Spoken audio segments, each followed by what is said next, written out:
తన వృత్తి ధర్మంగా మాత్రమే కాకుండా మానవ ధర్మంగా, సమాజ బాధ్యతగా చాలా గొప్ప పనులు చేశారు రవిబాబు గారు.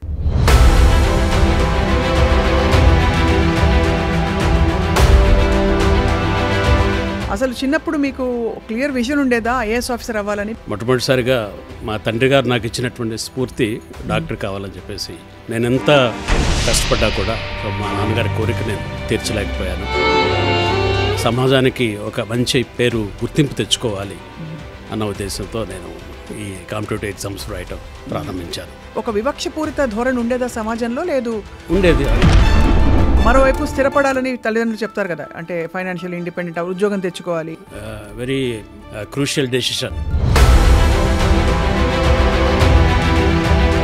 ఒక ఐపీఎస్ ట్రైనీ వారు ఈ మాట సందర్భంలో వాట్ ఈస్ యువర్ ఆప్షన్స్ అని అడిగారు. ఇప్పుడు నేను బోటనీ జువాలజీ అన్నాను. No, it's a wrong choice అని ఆంథ్రోపాలజీ తోటి నా విజయం సాధ్యమైంది. ఆ టైంలో మీరు ఐఏఎస్కి సెలెక్ట్ అయ్యారు అనగానే మైండ్ స్టేట్ ఎలా ఉండేది అప్పుడు? రిజల్ట్స్ కూడా ఇమీడియట్గా నేను చూసుకోలేదు. ఆఫ్టర్ 1 వీక్ తర్వాత నేను గ్రూప్ 1 సర్వీస్కి డిప్యూటీ కలెక్టర్గా సెలెక్ట్ అయ్యానని 1 వీక్ తర్వాత తెలిసింది. సివిల్ సప్లైస్ డిపార్ట్మెంట్లో చేశారు. అలాగే అనేక మంచి కార్యక్రమాలు మీ ద్వారా జరిగాయి, బోల్డ్ అవార్డులు అందుకున్నారు. బాగా చేయాలనేటువంటి ఉత్సాహం ఉన్నటువంటి అధికారులకి ప్రతి పోస్ట్ కూడా ఒక ఛాలెంజింగ్ పోస్ట్ అండి. సార్, మీరు వైఎస్ఆర్ గారితో కలిసి పనిచేశారా? అవునండి, చాలా అదృష్టం అండి. అటువంటి డైనమిక్ లీడర్ వారితో కలిసి పనిచేయటం నాకు చాలా అదృష్టం. అదేవిధంగా చంద్రబాబు గారు సీఎం గారు ఉన్నప్పుడు కూడా నేను వారితో కూడా కలిసి పనిచేశారు. ఇద్దరు గొప్ప లీడర్స్ దగ్గర పనిచేయటం అనేది నా అదృష్టం. దాదాపు 8,000 హౌసెస్ మనం పూర్ పీపుల్కి JNNRM కింద మేము కట్టాము. జస్ట్ ఒక 10% మాత్రం మిగిలిపోయింది. అప్పుడు ఆర్థికంగా మున్సిపల్ కార్పొరేషన్ నుంచి అంత సదుపాయం లేదు. కాంట్రాక్టర్స్కి బిల్స్ పెండింగ్ ఉన్నాయి. కార్పొరేషన్ బ్యాంక్ చైర్మన్ గారిని కలవటం జరిగింది. అది మణిపాల్లో ఉండేది. కర్ణాటక రాష్ట్రం వెళ్ళి చైర్మన్ గారు అపాయింట్మెంట్ తీసుకొని నేను కలిసి ఆయనకు ఒక ప్రజెంటేషన్ ఇచ్చాను.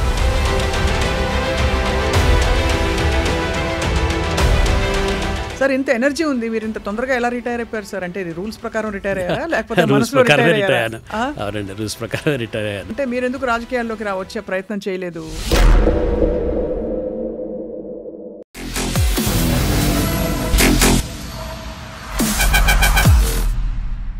అందరికీ నమస్కారం and welcome to this candid conversation. తెరపై ఉండే హీరోలని చాలా సందర్భాల్లో మనం కొనియాడుతాము, వాళ్ళ గొప్పతనాన్ని మనం చర్చించుకుంటూ ఉంటాం. కానీ తెర వెనక ఉండి, సమాజం నడుమ ఉండి, తెర మీద కనిపించకుండా చాలా సేవలు అందించిన గొప్ప హీరోల గురించి మాట్లాడడం కదా. ఇవాళ అటువంటి హీరో గురించి మాట్లాడబోతున్నాం. ఇండియన్ అడ్మినిస్ట్రేటివ్ సర్వీస్, ఐఏఎస్ అనగానే ఎక్కడ లేని జోష్ వచ్చేస్తుంది అందరిలో. అలాంటిది కుటుంబ నేపథ్యం ఎలా ఉన్నా కూడా అన్ని సవాళ్లను ఎదుర్కొని ఐఏఎస్లోకి అడుగుపెట్టి అనేక గొప్ప పదవులని అలంకరించి, ఆ తర్వాత ఆ పదవులలో తన వృత్తి ధర్మంగా మాత్రమే కాకుండా మానవ ధర్మంగా, సమాజ బాధ్యతగా చాలా గొప్ప పనులు చేశారు రవిబాబు గారు. ఇప్పుడు రిటైర్డ్ ఐఏఎస్గా వారి కళని మరింత ముందుకు తీసుకెళ్ళడానికి సిద్ధమవుతున్నారు.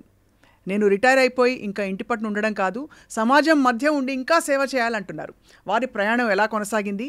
Let's meet this real hero Ravibabu గారు. నమస్కారం సార్. నమస్కారం సార్. ఐఏఎస్ అనగానే మాకు అలా ఉత్సాహం వచ్చేస్తుంది. సో మీరు ఎలా ఫీల్ అవుతారు ఒక ఐఏఎస్ ఆఫీసర్గా? ఇట్స్ ఏ గ్రేటెస్ట్ డ్రీమ్ అండి. ఒక గొప్ప కళ, భారతదేశంలో అత్యున్నతమైన సర్వీస్. అవును. సో ఆ సర్వీస్కి ఒక సామాన్య కుటుంబం నుంచి వెనక్కి అవటము, మా సర్వీసెస్ ఇవ్వటము నా అదృష్టంగా భావిస్తున్నాను.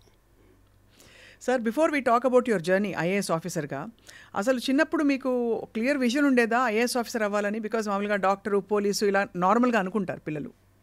అవునండి, అంటే మొట్టమొదటిసారిగా మా తండ్రి గారు నాకు ఇచ్చినటువంటి స్ఫూర్తి డాక్టర్ కావాలని చెప్పేసి వారు నన్ను చాలా ప్రోత్సహించారు. సో ఆ జర్నీలో నేను ఎంత కష్టపడ్డా కూడా మా నాన్నగారి కోరిక నేను తీర్చలేకపోయాను. So doctor కాలేకపోయాను. తర్వాత నేను అనుకోకుండా మా నాన్నగారి యొక్క సంతోషం కోసం ఒక గొప్ప పని సాధించాలి, సమాజానికి ఒక మంచి పేరు, గుర్తింపు తెచ్చుకోవాలి అన్న ఉద్దేశంతో నేను ఈ కాంపిటేటివ్ ఎగ్జామ్స్ రాయటం ప్రారంభించాను. సార్, ఇప్పుడు వెనుకబడిన తరగతులకు కానీ, దళితులకు కానీ ప్రాతినిధ్యం ఇంకా మరింత పెరిగింది గత 1-2 దశాబ్దాలలో. మీరు ఉన్నప్పుడు అంటే మీరు పెరుగుతున్నప్పుడు దళితులకి ఎటువంటి అవకాశాలు ఉండేవి? మీరు దళిత కుటుంబం నుంచి వచ్చారు కాబట్టి అడుగుతున్నాం సార్. ముఖ్యంగా ఆ రోజుల్లో రిజర్వేషన్ సిస్టమ్ చక్కగా ఇంప్లిమెంట్ అయింది. స్కాలర్షిప్స్ ఉన్నాయి. సో అడ్మిషన్స్ కూడా ఈజీగా దొరికేవి. అవును. సో అవకాశాలు అది తెలుసుకొని ఎవరైతే కష్టపడి చదువుతూ నేను ఇది చదువుకోవాలి, ఈ కాలేజీలో చేరాలి అనే ప్రతి ఒక్కరికి కూడా అవకాశం ఆ రోజుల్లో. అది మొట్టమొదటి జనరేషన్ కాబట్టి. రైట్. సో మేము ఒక గ్రామం నుంచి వచ్చి మేము చదువుకోగలిగాము. సో ఆ విధంగా మంచి అవకాశాలు ఆ రోజుల్లో ఉన్నాయి సార్. ఉన్నాయి. అంటే ఒక వివక్షపూరిత ధోరణి ఉండేదా సమాజంలో? లేదు, ఉండేది. అది వివక్షత కనపడుతూనే ఉండేది. అయినా కూడా మేము దాన్ని పెదవి కింద అలానే అంటిపెట్టి అది ఒక స్ఫూర్తిగా మేము తీసుకున్నాం. సో ఆ వివక్షత నుంచి బయటికి రావాలి, వివక్షతను ఎదుర్కొని ఒక ఉన్నతమైన స్థితికి వెళ్ళాలి, సమాజంలో మంచి స్థానంలో చేరాలన్న ఉద్దేశంతో ఆ వివక్షతే మమ్మల్ని ప్రేరేపించింది. ఇందులో ఆఫ్ కోర్స్ మీరు ఫస్ట్ అటెంప్ట్లోనే మీరు క్లియర్ చేయలేకపోయారు సివిల్స్ అని వినికిడి మాకు.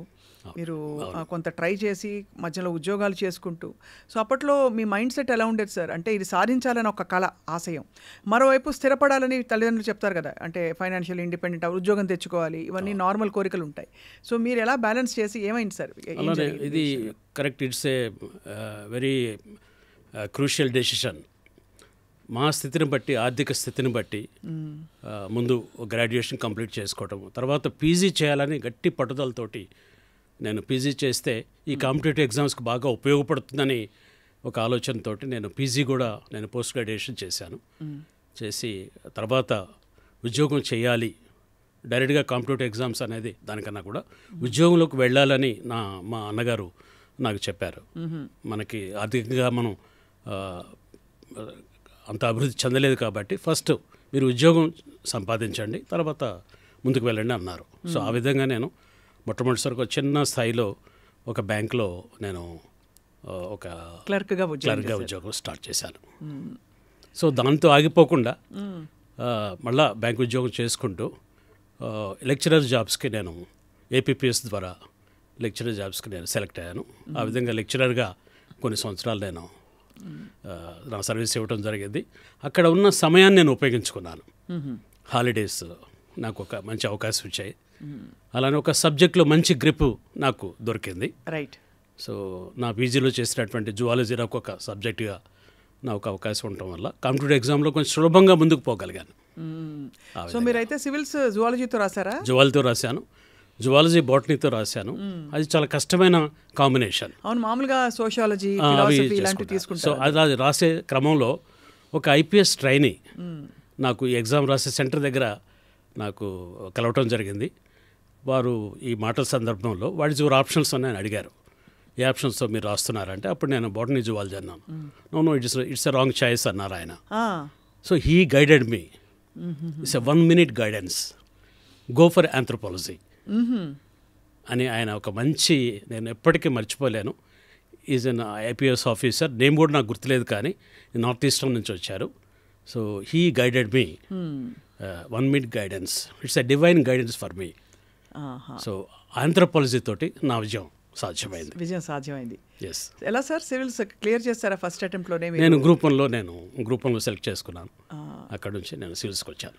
Okay sir, amazing. అసలు ఆ టైంలో మీరు ఐఏఎస్కి సెలెక్ట్ అయ్యారు అనగానే వాట్ వాజ్ యువర్, మీరు ఐఏఎస్ ఆఫీసర్గా మీ మైండ్ స్టేట్ ఎలా ఉండింది అప్పుడు? పేరెంట్స్ ఏమన్నారు? సర్వీసెస్లో అదొక కళ అండి, సర్వీసెస్లోకి రావటం అనేది.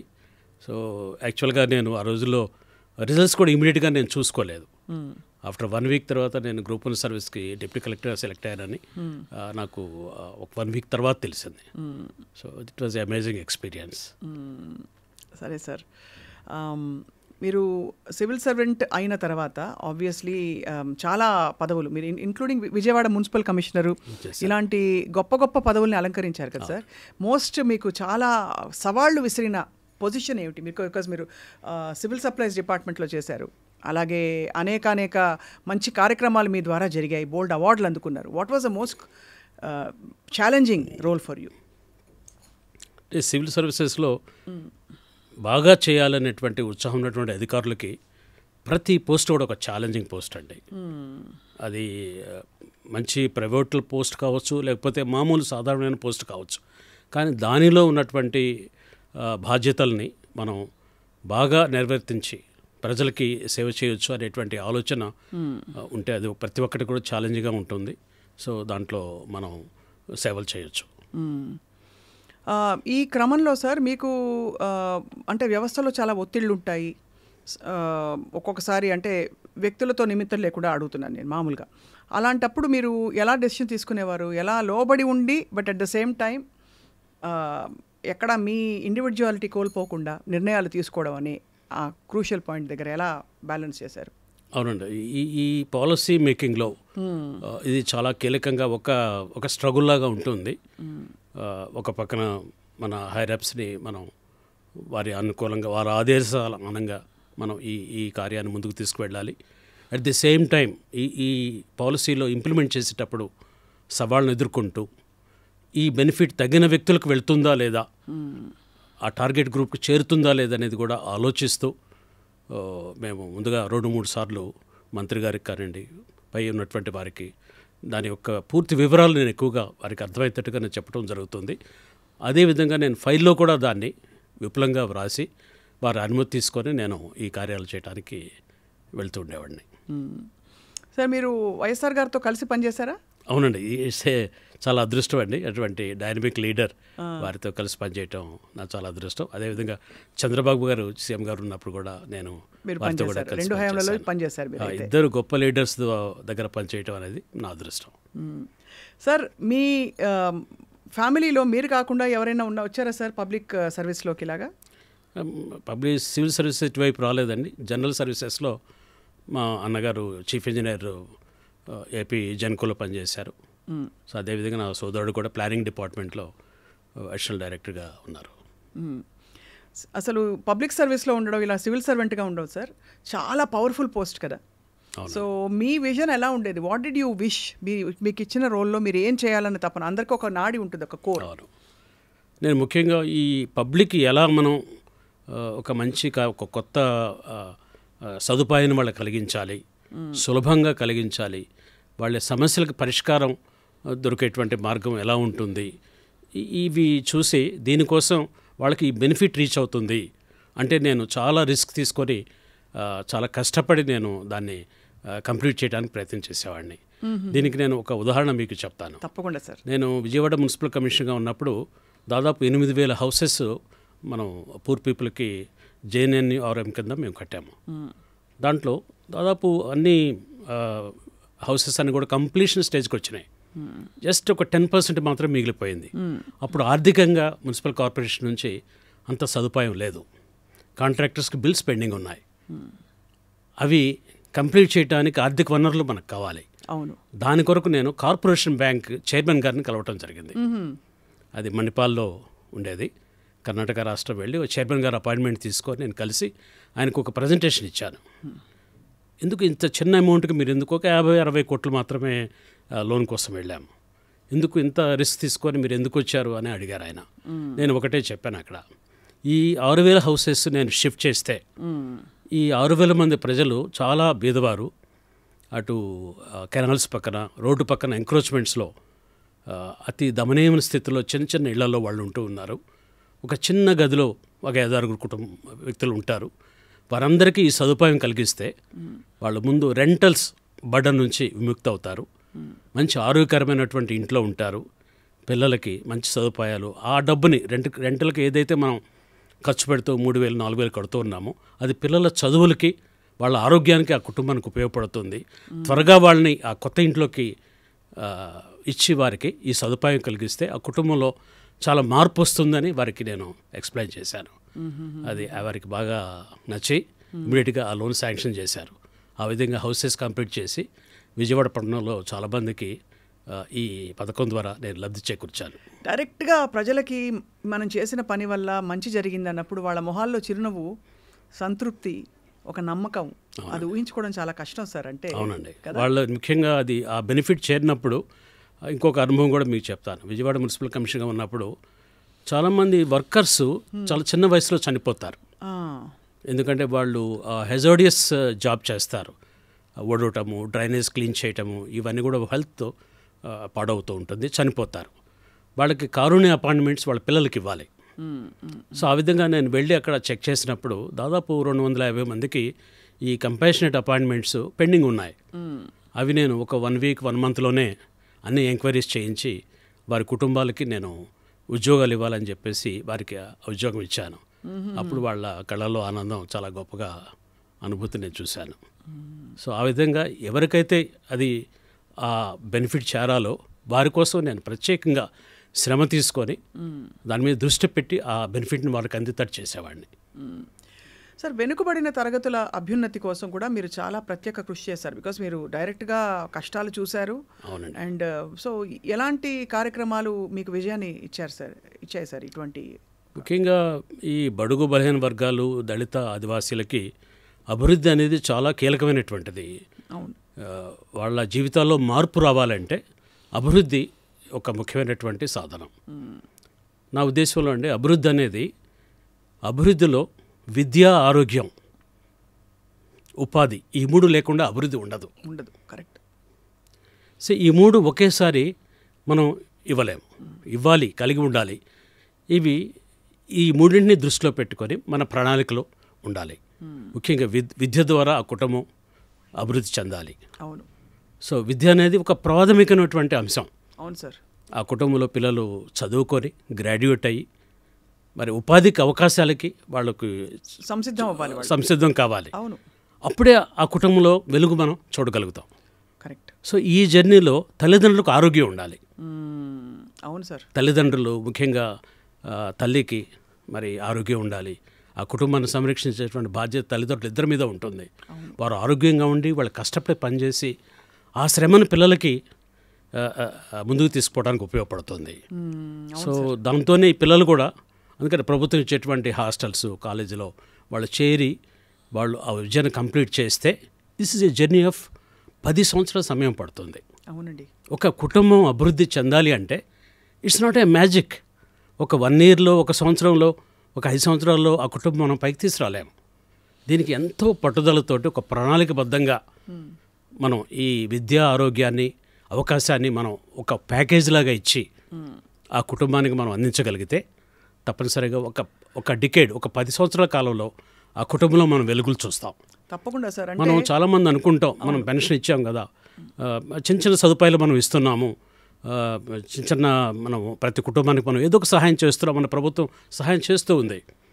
ఇవి మౌలికంగా కొంతవరకు ఆ కుటుంబానికి ఆదరణగా ఉపయోగపడతాయి. లిఫ్ట్మెంట్కి సాధ్యం కాదు. ఇది అభివృద్ధిని మాత్రం అవి దైనందిన కార్యక్రమాలకు అది సహాయపడుతుంది. అవును. కానీ అభివృద్ధి మనం చూడలేం. అభివృద్ధి అంటే ఎలాగంటే అండి, నేను ఒక మాటలో చెప్తాను. ఒక కుటుంబం, ఒక వ్యక్తి తన సంపాదనలో ఈవినింగ్ ఇంటికి చేరే ముందు 1 డజన్ అరటిపళ్ళు తీసుకొని పోయి ఆ కుటుంబాన్ని సంతోషపెట్టగలుగుతున్నారా?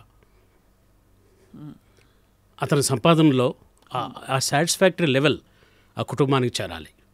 సో ఆ కుటుంబంలో ఒకళ్ళే ఏదో ఉద్యోగం సంపాదించి అతను వస్తే ఆ కుటుంబం పైకి వచ్చినట్టు కాదు, సంపూర్తిగా అభివృద్ధి కాదు అది. అవును. కుటుంబంలో 2-3. అవును.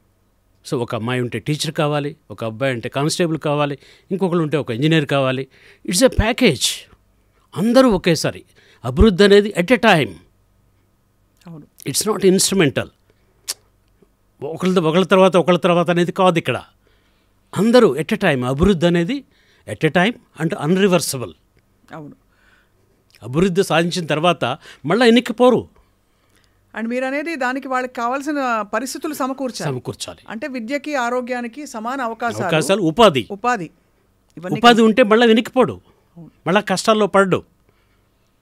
విద్య ఉంటే విద్యతోటి అనేక అవకాశాలు అతను చూసుకుంటాడు. అవును. అతని విజన్ వైడ్గా ఉంటుంది. Correct sir. ఒక ఉద్యోగం కోల్పోయినా ఇంకొక ఉపాధిలోకి వెళ్తాడు. అవును. సో ఇంకొక వ్యాపారం చూస్తాడు. మల్టీ డైమెన్షనల్ స్కిల్ డెవలప్ కావాలి. సో అప్పుడే అభివృద్ధి సాధ్యపడుతుంది. ముఖ్యంగా ఆదివాసీలు, దళితులు ఇది సాధించిన రోజే అది అభివృద్ధి అండి. అంబేద్కర్ కళ కూడా అదే. అవును సార్. సమాన అందరూ చదవాలి, కుటుంబంలో అందరూ చదవాలి. అమ్మాయిలు, బాలికలు చదవాలి, అబ్బాయిలు చదవాలి. వారందరూ చదివి వారు నైపుణ్యతను సాధించి ఉద్యోగ, ఉపాధి అవకాశాల్లో ముందుకు వెళ్ళినప్పుడే అంబేద్కర్ కళ సాకారం అవుతుంది. ఈ మధ్య కాలంలో బాగా ఫోకస్ పెరిగింది కదా రెండు తెలుగు రాష్ట్రాల్లో కూడా. ఇక్కడ అంబేద్కర్ గారి విగ్రహం దాదాపుగా అంటే ఒక దిక్సూచిలాగా గత ప్రభుత్వం నిర్మించి ఆ విధంగా వాళ్ళు కొనసాగారు. ఇప్పుడు ఆంధ్రప్రదేశ్లో కూడా అదే చేస్తారు. అండ్ అంబేద్కర్ ఫిలాసఫీ ఇప్పుడు జనంలోకి విపరీతంగా పుంజుకోవడానికి కారణాలు ఏంటంటారు సార్? అవగాహన చైతన్యం పెరిగిందంటారా? చైతన్యం తప్పనిసరిగా పెరిగిందండి. అంబేద్కర్ గారి యొక్క ఆయన విగ్రహమే ఒక స్ఫూర్తిలాగా చైతన్యంలాగా కనపడుతూ ఉంటుంది. సో ముఖ్యంగా ఆయన అందరూ యాక్సెప్టబిలిటీ ఎందుకు వచ్చిందంటే ఇంతవరకు గతంలో ఆయన ఒక రిజర్వేషన్ పాలసీలో మంచి అవకాశాలు క్రియేట్ చేశారు. విద్యా తర్వాత చట్టసభలో కూడా అవకాశాలు వచ్చినాయి. అది కాకుండా ఈ సమాజంలో ఇప్పుడు ఏంటంటే స్త్రీల హక్కుల కోసం పోరాడినట్టుగా అందరూ గుర్తించారు. కార్మికులు వాళ్ళ హక్కుల కోసం పోరాడినట్టుగా అందరూ గుర్తించారు. సో అందరి కోసం ఈ మహానుభావుడు ఆ రోజులో ఎంతో త్యాగం చేశారు. ఎంతో ఆలోచన చేసి రాజ్యాంగంలో అనేకమైనటువంటి మార్పులు మెలుకులు ఆయన అన్ని సెక్షన్స్ అన్ని ఆర్టికల్స్ చొప్పించి అందరి అవకాశం కొరకు అందరి అభివృద్ధి కొరకు ఆ రాజ్యాంగంలో పొందుపరచడం జరిగింది. అది తెలుసుకున్నప్పుడు అందరూ యాక్సెప్టబిలిటీ పెరిగింది. అవును, అందరికీ చైతన్యం వచ్చింది. That's a Ambedkarism. ఆ చైతన్యం ఇప్పుడు బాగా కనిపించి మనకి ప్రాతినిధ్యం కూడా అదే విధంగా కనిపించడం ఆశాజనకంగా ఉంది సార్. ఎందుకంటే మీరు అన్నట్టుగా అందరూ నిజంగా ముందరికి కదులుతున్న పరిస్థితులు చాలా చోట్ల చూస్తున్నాం మనం. వెదర్ రాజకీయ ప్రాతినిధ్యం కావచ్చు, చట్టసభల్లో. అది సార్ మీరు తల్లిదండ్రులు ఎంత పాటుపడతారో అని చెప్పారు. మీ తండ్రి గారు మీకోసం చాలా కష్టపడ్డారు కదా సార్ మీరు? అవునండి, తప్పనిసరిగా ఆయన మర్చిపోలేను వారి కష్టం. అంటే అందరూ తండ్రులాగా ఇంట్లో కూర్చొని కొడుకు అభివృద్ధి ఊహించుకునే తండ్రి కాదు. ఆయన ముందుగా నడిచి నాకు ఒక ద్రోవ వేశారు. ప్రతి కాలేజ్ అడ్మిషన్కి ఆయన ముందు వెళ్ళి ప్రిన్సిపాల్ దగ్గర నుంచునేవారు, నన్ను వెనక నుంచో పెట్టేవారు. ప్రతి స్కాలర్షిప్ అప్లై చేయమని అప్లికేషన్ ఫామ్ తీసుకొచ్చేవాళ్ళు. అదేవిధంగా రిజర్వేషన్ పొందాలంటే క్యాస్ట్ సర్టిఫికేట్ తీసుకోవాలి, సో అది ఎన్రోల్ చేయించేవారు. సో ఇటువంటి ఆలోచనతో ఆయన మమ్మల్ని ప్రేరేపించి ఎక్కడ హర్డిల్స్ లేకుండా. సో ఆయన ప్రేరణ చాలా గొప్పది. We never forget him. So పిల్లల కోసం is my great father. Also మీరు చెప్పారు సార్ ఒక సందర్భంలో, గతంలో మీరు ఆఫ్ రికార్డ్ మాట్లాడుతున్నప్పుడు చెప్పారు, మీ సహాయం కావాలంటే పిల్లల కోసం ఏ విధమైన సహాయం అయినా సరే, పడేవాళ్ళు పడని వాళ్ళు గిట్టని వాళ్ళు అని లేకపోతే మాట అనుకున్న గొడవ అయిన సందర్భాల్లో కూడా వారు వెళ్ళి పిల్లల కోసం మాత్రం కాంప్రమైజ్ అయ్యి సహాయాన్ని అర్థించేవారని చెప్పి అది చాలా విశేషం సార్. ఆత్మాభిమానం అంటే అందరికీ ఉంటుంది ఆత్మాభిమానం, ఇందులో లేదని కాదు. బట్ పిల్లలు నాకు ముఖ్యం అని చెప్పి ఒక మెట్టు తగ్గడం అన్నది చాలా గొప్ప గుణం సార్. సో తండ్రి గారు మిమ్మల్ని మంచి పొజిషన్లో చూసినప్పుడు ఎలా ఫీల్ అయి ఉంటారు? చాలా సంతోషించారు ఆయన.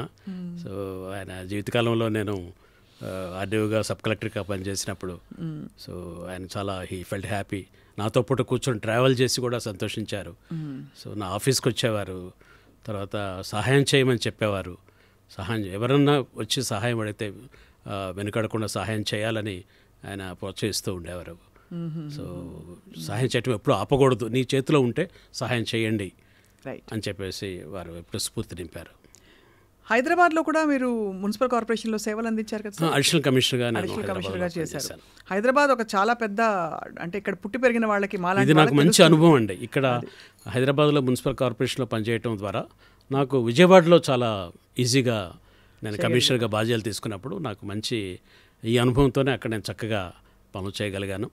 సో నా కెరీర్లో కూడా ప్రైమ్ మినిస్టర్ మన్మోహన్ సింగ్ గారి గురించి వారి దగ్గర నుంచి నేను ఒక అవార్డు కూడా తీసుకున్నాను. మన్మోహన్ సింగ్ ప్రైమ్ మినిస్టర్ గారు. అఫ్ కోర్స్ మీకు చాలా అవార్డ్స్ వచ్చాయి సార్. అంటే మీ ఈవెన్ సివిల్ సప్లైస్ డిపార్ట్మెంట్లో కూడా మీరు అవార్డ్స్ అందుకున్నారు. Correct, right. ఒక్కొక్క అవార్డు అందుకున్నప్పుడు మీరు నెక్స్ట్ ఏం చేయాలి, ఇంకా ఏదో సాధించాలనే తపన ఉండుండేది? అవునండి, ప్రతిసారి దాంట్లో ప్లస్ ఏంటనేది ఆలోచించేవాళ్ళం. ఒక స్టేజ్కి అందుకున్న తర్వాత ప్లస్ దానికి ఇంకా ఏమి యాడ్ చేయాలి, ఆ విధంగా మేము ఆలోచిస్తూ ఉండేవాళ్ళం. సో ముఖ్యంగా సివిల్ సప్లైస్ డిపార్ట్మెంట్లో మేము ఆధార్ ఎనేబుల్డ్ సిస్టమ్ మేము ఇంట్రడ్యూస్ చేసాం. ఇంట్రడ్యూస్ చేసినప్పుడు ఐరిస్ అంటే బయోమెట్రిక్ తీసాం. బయోమెట్రిక్లో కొన్ని ఫెయిల్యూర్స్ ఉన్నాయి, అప్పుడు ఐరిస్ని తీసుకొచ్చాం, యాడ్ చేసాం. సో అట్లానే వేయింగ్ కూడా ఎలక్ట్రానిక్ వేయింగ్ కూడా దీనికి అనుసంధానం చేశాం. సివిల్ సప్లైస్ డిపార్ట్మెంట్ అంటే మీ పని పరిధి ఏమేమి ఉండేవి సార్? మీరు ఏమేమి ముఖ్యంగా మనకి ఆల్ రేషన్ షాప్స్ వాటి రెగ్యులేషన్, అక్కడ అవి పబ్లిక్ డిస్ట్రిబ్యూషన్ సిస్టంలో ముఖ్యంగా ప్రొక్యూర్మెంట్, రైతుల నుంచి ధాన్యం కొనుగోలు చేయటం. అవును. సో తర్వాత సపోర్ట్ ప్రైస్ వారికి అందేటట్టు చూడటం. సో ఇట్లా నిత్యావసర సరుకులు ప్రజలకు అందించటం. సో అట్లానే మేము చంద్రన్న కానుకలని ప్రత్యేకంగా మేము 10 ఐటమ్స్ మేము ఇచ్చాము. సో అవి సంక్రాంతికి కూడా కానుకల్లాగా ఇచ్చి ప్రజలకి మన్నాలు పొందగలిగాము. ముఖ్యంగా ఏంటంటే దీంట్లో ఎక్కువగా మిస్యూజ్ ఎక్కువగా జరుగుతూ ఉండేది. అవును కదా. దాన్ని బయోమెట్రిక్ సిస్టమ్ ద్వారా మేము అరికట్టడానికి చాలా గొప్ప టెక్నాలజీని మనం ఉపయోగించాము. దాదాపు ఒకేసారి 2000 crores గవర్నమెంట్కి సేవ్ అయినాయండి, సేవ్ చేయగలిగాము. అదివరకు ఎట్లా పడితే అట్లా డ్రాయల్ ఉండేది. సో బయోమెట్రిక్ పెట్టడం ద్వారా ఒక్కసారిగా ఈ అనాథరైజ్డ్ డ్రాయల్స్ మొత్తం కూడా తగ్గిపోయింది, చెక్ పడింది. చనిపోయిన వాళ్ళ పేర్లు తొలగించబడ్డాయి. మైగ్రేట్ ఇక్కడ నుంచి వెళ్ళిపోయిన వాళ్ళ పేర్లు ఆ షాప్ నుంచి తొలగించాం. సో ఆ విధంగా చాలా తగ్గింది. అలాంటి మిస్యూజులు చాలా అవుతాయి కదా సార్? ఉన్నాయి. అవన్నీ కూడా ఈ బయోమెట్రిక్ సిస్టమ్ ద్వారా కొంతవరకు ఇప్పుడు ఇంకా కొనసాగుతుందండి, చాలా విజయవంతంగా కొనసాగుతుందండి. ఇక్కడ సార్ మీరు అడిషనల్ కమిషనర్ గారు చేసినప్పుడు ఇక్కడ హైదరాబాద్కి సంబంధించి ఏ సవాళ్ళు చూశారు? ఇక్కడ విచిత్రమైన ఒక టోపోగ్రఫీ ఉన్న నగరం మంది, మహానగరమే నిజంగా. అసలు ఒకవైపు అసలు చూస్తే అమెరికానా యూరప్ అనిపిస్తుంది, ఇంకోవైపు చూస్తే ఇప్పటికీ కూడా మనకి పాత నగరం ఆనవాళ్ళన్నీ అలా కనిపిస్తూ ఉంటాయి. సో మీకు వచ్చిన సవాళ్ళు ముఖ్యంగా ఏంటంటే ఈ స్టామ్ వాటర్ డ్రైన్స్ ప్రాబ్లమ్స్ ఉన్నాయండి. అవును సార్. అది స్టామ్ వాటర్ డ్రైన్స్ వర్షాకాలం వచ్చిందంటే మునిగిపోతూ ఉన్నాయి. వాటికి ఒక ప్రాజెక్ట్ రిపోర్ట్ అప్పుడు దాదాపు మేము 300 crores తోటి తయారు చేసాం. సో అది ఇంప్లిమెంట్ చేయటం వల్ల కొంతవరకు డీసిల్టింగ్ చేసి ముందుగానే వర్షాకాలం ముందుగానే ఈ డ్రైన్స్ అన్నీ కూడా డీసిల్ట్ చేసి కొంత ఈజీ ఫ్లో కోసం అనేది ఒక మంచి కార్యక్రమం టేకప్ చేసాం. మొట్టమొదటిసారిగా పబ్లిక్ పార్కింగ్ ఒకటి కొత్తది డెవలప్ చేసాం. ఆటో గేట్ ఇప్పుడు మనం చూస్తూ ఉంటాం. అది ఫస్ట్ మనం జిహెచ్ఎంసీలో స్టార్ట్ చేసాం. అది కార్డ్ తోటి హ్యాండ్ హెల్డ్ డివైస్ ఇప్పుడు వస్తుంది కదా, అది ఫస్ట్ మనం స్టార్ట్ చేసాం. సో ఈ రెండు అప్పుడు సంజయ్ జాజు గారు మున్సిపల్ కమిషనర్గా ఉండేవారు, వారి ఆధ్వర్యంలో ఈ కార్యక్రమాలు చేశాం. అట్లానే elections, first MLC elections house legislative కౌన్సిల్ని రీస్టార్ట్ చేశారు రాజశేఖర రెడ్డి గారు. సో దానికి ఏర్పాట్లు కూడా నేనే చూశాను. సో ఆ రూల్స్ తయారు చేశాను. సో ఫస్ట్ మళ్ళీ రీఇన్స్టిట్యూట్ చేసినప్పుడు ఎన్టీ రామారావు గారు కౌన్సిల్ని వారు తొలగించారు. తర్వాత రాజశేఖర రెడ్డి గారు వారు రీఇన్స్టిట్యూట్ చేశారు. దానికి అన్ని ఏర్పాట్లు, రూల్స్ తయారు చేయటం అవన్నీ కూడా నేను కీలక పాత్ర పోషించారు. సో చాలా సంతృప్తికరమైన జర్నీ మీది. చాలా what was your biggest achievement and personal fulfilment sir ఈ మొత్తం జర్నీలో? 33 సంవత్సరాలు మీరు అంటే సర్వీసెస్లో ఉన్నారు కాబట్టి. ముఖ్యంగా ఈ పట్టణాభివృద్ధిలో నేను చాలా సంతృప్తికరమైనటువంటి రిజల్ట్స్ నేను తీసుకొచ్చాను. విజయవాడ సిటీ రూపురేఖలు మార్చాం. దాదాపు నా టైంలో 500 నుంచి 700 కోట్ల రూపాయల వరకు ఖర్చు చేసి రోడ్ వైడనింగ్స్ కానివ్వండి, తర్వాత బీఆర్టీఎస్ రోడ్ అని ఒక ప్రత్యేకంగా స్పెషల్ ఒకటి ప్రాజెక్ట్లో కూడా కంప్లీట్ చేశాం. దాదాపు 8000 హౌసెస్ కంప్లీట్ చేశాము. సో పట్టణంలో ఉన్నటువంటి ముఖ్యంగా విజయవాడ పట్టణాన్ని అది రాబోయే క్యాపిటల్కి సిద్ధపరిచాను నేను. సో ఆ విధంగా drainage system, sewerage system, drinking water ఇవన్నీ కూడా ఎక్స్ట్రా అవి ఈ ప్రాజెక్ట్స్లో శాంక్షన్ చేయించి అప్పుడున్న పాపులేషన్ కన్నా ఎక్కువ మందికి ఉపయోగపడేటట్టుగా దాన్ని చేయటం అనేది ఇట్స్ ఏ బిగ్గెస్ట్ ఛాలెంజ్. నాకు చాలా మంచి పేరు వచ్చింది, మంచి సంతృప్తికరంగా చేయగలిగాం. కానీ రవిబాబు గారు, మనం మామూలుగా చూస్తే ఇప్పటికీ అంటే చాలా ఇప్పుడు మనకి ఎలా అయితే తెలంగాణలో కొన్ని వెనుకబడిన ప్రాంతాలు ఉన్నాయో, ఇప్పటికీ రాయలసీమలో లేదు ఉత్తరాంధ్రలో అక్కడ మనకి సమగ్రమైన అభివృద్ధి అంటే ఇంకా జరగాల్సింది చాలా ఉందని మనకు తెలుసు కదా సార్. సో ఆ ప్రాంతాల అభివృద్ధి ఒకవేళ జరగాలంటే మీరు మీ అడ్మినిస్ట్రేటివ్ ఎక్స్పీరియన్స్తో ఏం చేయాలని భావిస్తారు sir? What kind of development should happen in Rayalaseema and other backward areas ఏపీలో, అలాగే ఇక్కడ తెలంగాణలో కొన్ని ప్రాంతాలు? ఏ వెనుకబడిన ప్రాంతమైనా అభివృద్ధి చెందాలంటే మౌలిక వసతులు బాగా అభివృద్ధి చెందాలండి. అక్కడ విద్యా రంగంలో కూడా ఎక్కువ అభివృద్ధి సాధించాలి. అట్లానే విద్య సాధించిన తర్వాత ఉపాధి అవకాశాలు పెంచడానికి మనం అక్కడ కొన్ని ప్రత్యేకమైనటువంటి పరిశ్రమలు కానివ్వండి, అనుబంధ సంస్థలు కానివ్వండి. సో ఎప్పుడైతే మౌలిక వసతులు పెంచుతామో ఈ ఈ ఇన్ఫ్రాస్ట్రక్చర్తో పెంచుకుంటూ పోతే అక్కడ అభివృద్ధి స్టార్ట్ అవుతుంది. అవును, అక్కడ కొత్త ప్రాజెక్ట్స్ వస్తాయి. అది ఇరిగేషన్ పొటెన్షియల్ ఉంటే ఇరిగేషన్ పొటెన్షియల్ వస్తుంది. పారిశ్రామిక పరంగా అక్కడ నియరెస్ట్ పోర్ట్స్ కానీ నియరెస్ట్ రైల్వే నెట్వర్క్ కానీ ఉంటే అక్కడ పరిశ్రమలు రావడానికి ఎక్కువగా ఉంటుంది. అట్లా కాకుండా న్యాచురల్ రిసోర్సెస్ దాన్ని ట్యాప్ చేయాలి. అవును. సో అవి ట్యాప్ చేస్తే తప్పనిసరిగా తక్కువ సమయంలో మనం అక్కడ అభివృద్ధి సాధించవచ్చు. సో ఇవి ట్యాప్ చేయటానికి ముఖ్యంగా మౌలిక వసతులతోటి ప్రారంభం కావాలి. అవును, ఎకో సిస్టమ్ క్రియేట్ కావాలి. Ride and roll network, so అది స్టార్ట్ చేయాలి. సో ఇరిగేషన్ పొటెన్షియల్ ఉంటే దాన్ని ప్యారలల్గా మనం స్టార్ట్ చేయాలి.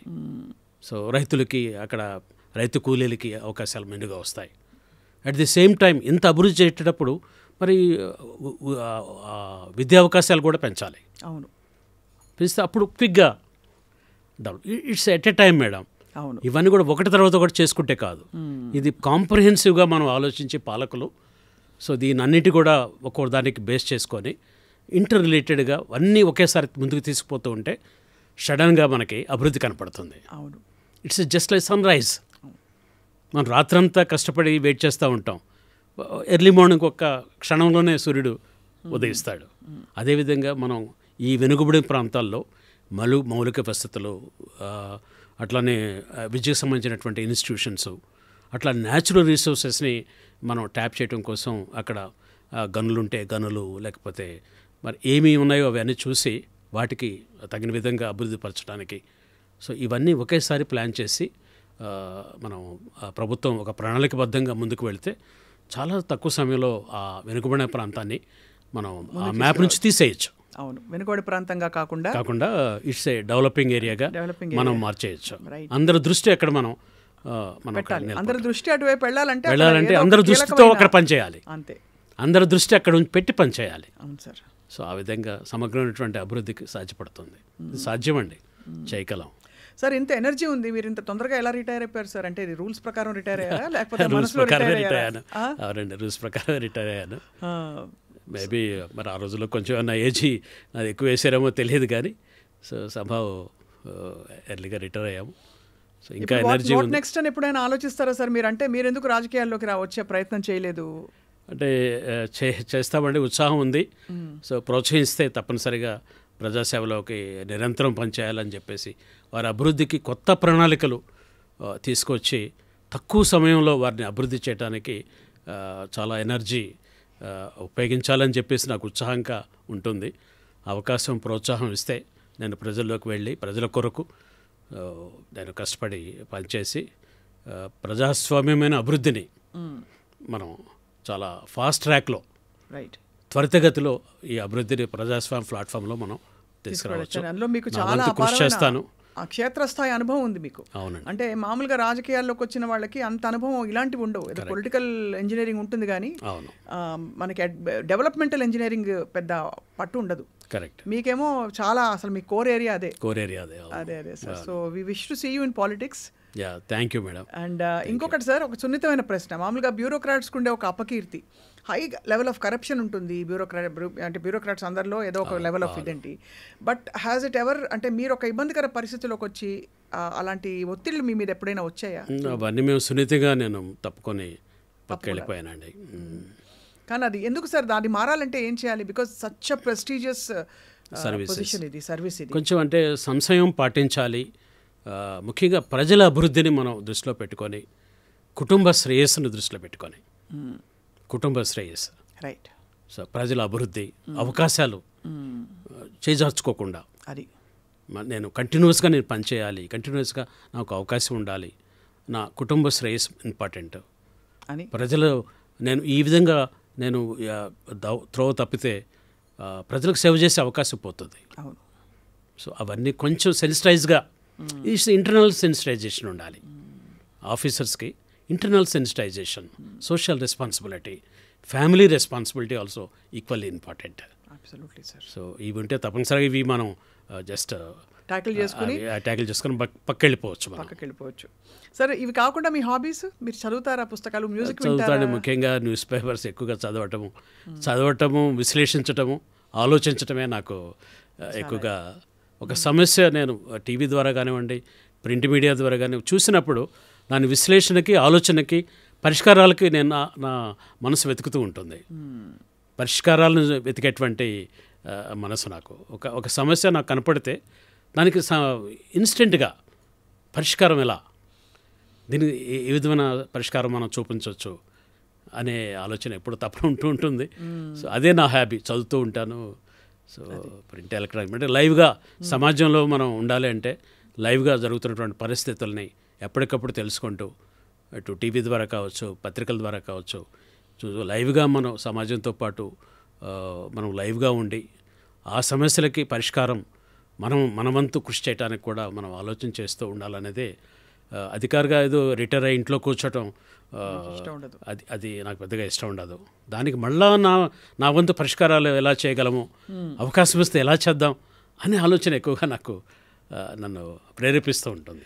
ఇప్పుడు దేశంలో ఉండే పోకళ్ళు ఎలా ఉన్నాయి సార్? అంటే రాజకీయాల్లోకి వెళ్లకుండా పోకళ్ళు ఆఫ్ ఇప్పుడు మనకి చాలా పెద్ద పెద్ద నిర్ణయాలు జరిగిపోయాయి. ఒక డిమానిటైజేషన్ జరిగింది, నల్లధనాన్ని వెనక్కి తీసుకొచ్చే ఒక కార్యక్రమం మొదలుపెట్టారు, రామమందిర నిర్మాణం జరిగింది. ఇవన్నీ కూడా ఎటువైపు వెళ్తున్నాయి? కామన్ సివిల్ కోడ్ అంటున్నాము. సో వాట్ ఈస్ యువర్ మీ ఆలోచన ఏంటి దీనిపై సార్? ఒకటండి, మనకి ఇవన్నీ కూడా చూసినప్పుడు కాన్స్టిట్యూషన్ ఈజ్ ఇది హోప్. ఈ కాన్స్టిట్యూషన్ తప్పనిసరిగా ఇవన్నీ మంచి వైపు నడిపించగలదు. మంచికి ఈ కాన్స్టిట్యూషన్ ఒక అర్థంలాగా కనపడుతుంది. It will protect the people.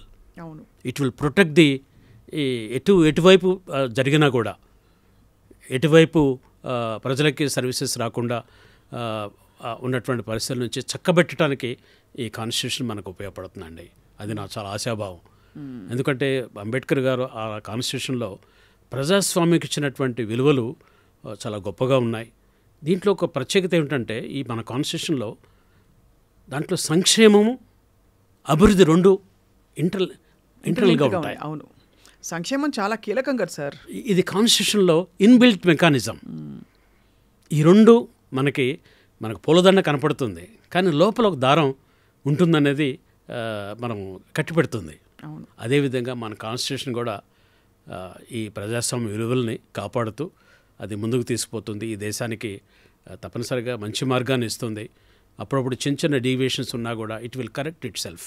అంటే మన కోర్సు, మన ప్రయారిటీస్, మన అజెండా దేశానికి ఏమిటి అనే కోణం. నవతరం నవ పొలిటీషియన్స్గా వచ్చేవారు దీన్ని చాలా అధ్యయనం చేసుకోవాలి.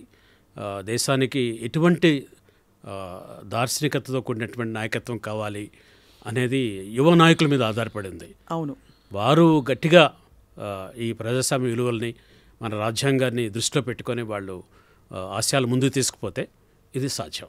Finally sir, I would like to ask you, మీరు చాలామంది ఇటువంటి మార్గంలో నడుస్తూ మీలాగా మంచి ఐఏఎస్ ఆఫీసర్ అవ్వాలంటే, లేదు సివిల్ సర్వీసెస్లో ఐపీఎస్ వాట్ ఎవర్ సేవలు అందించాలంటే వాళ్ళకి మీరు ఇచ్చే సూచన, సలహా ఏంటి సార్? తప్పనిసరిగా అండి, ఇది ఒక యువతరం వాళ్ళ చదువుల్లో ఉన్నప్పుడే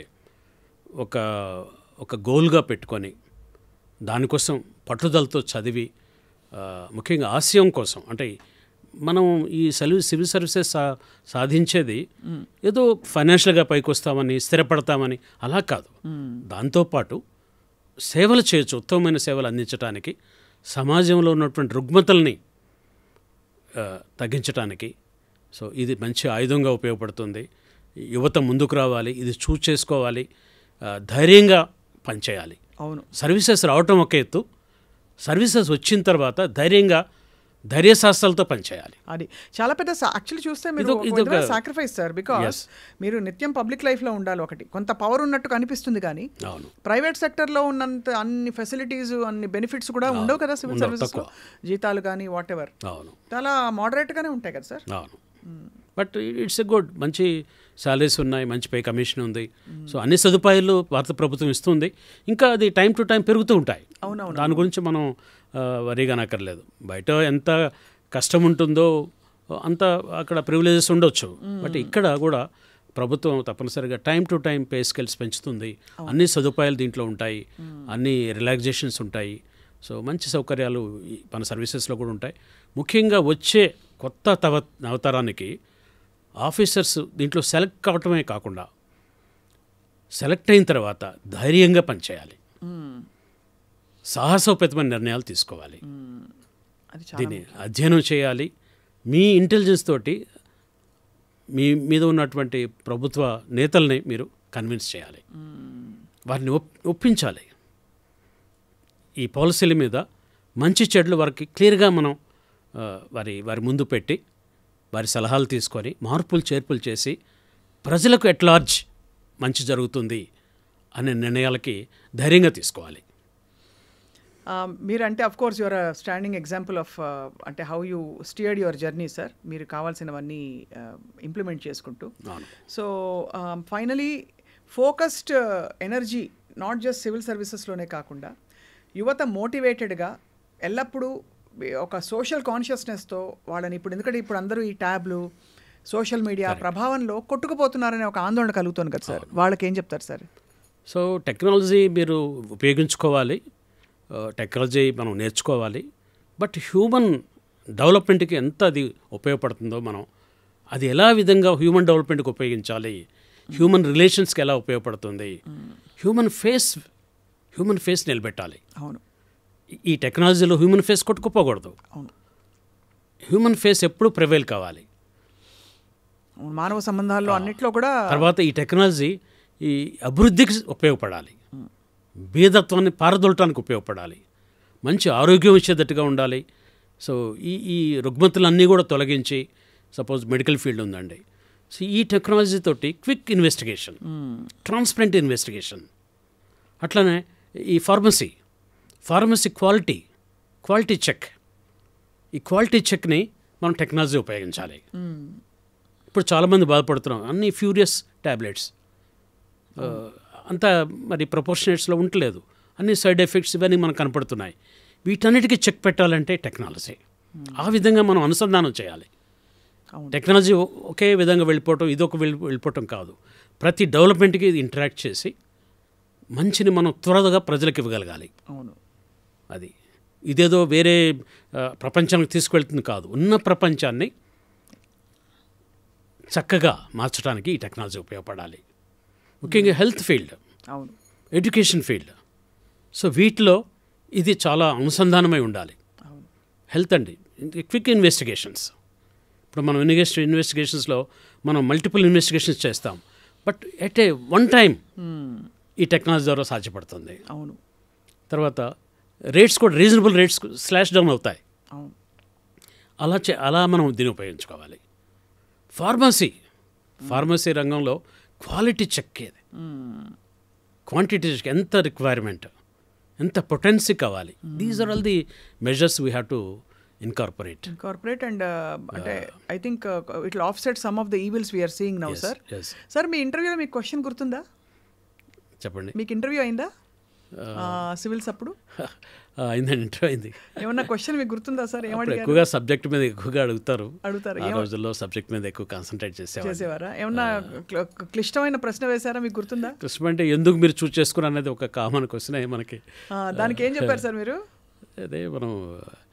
అదే ఆ రోజుల్లో మనం ఏంటంటే మంచి అవకాశాలు ఉంటాయి, సర్వీస్ చేయొచ్చు అన్నట్టుగా, అలా విధంగా అలా మొత్తానికి అన్నీ దాటుకుంటూ వచ్చి ఇప్పుడు సార్ ఇక్కడ రవిబాబు గారు మీరు పబ్లిక్ సర్వీస్ మరింతగా మీరు విస్తరించడానికి రెడీగా ఉన్నారు సార్. థ్యాంక్ యూ అమ్మా. What is about your family sir? కొంచెం family, small family madam, my wife and ఇద్దరు చిల్డ్రన్.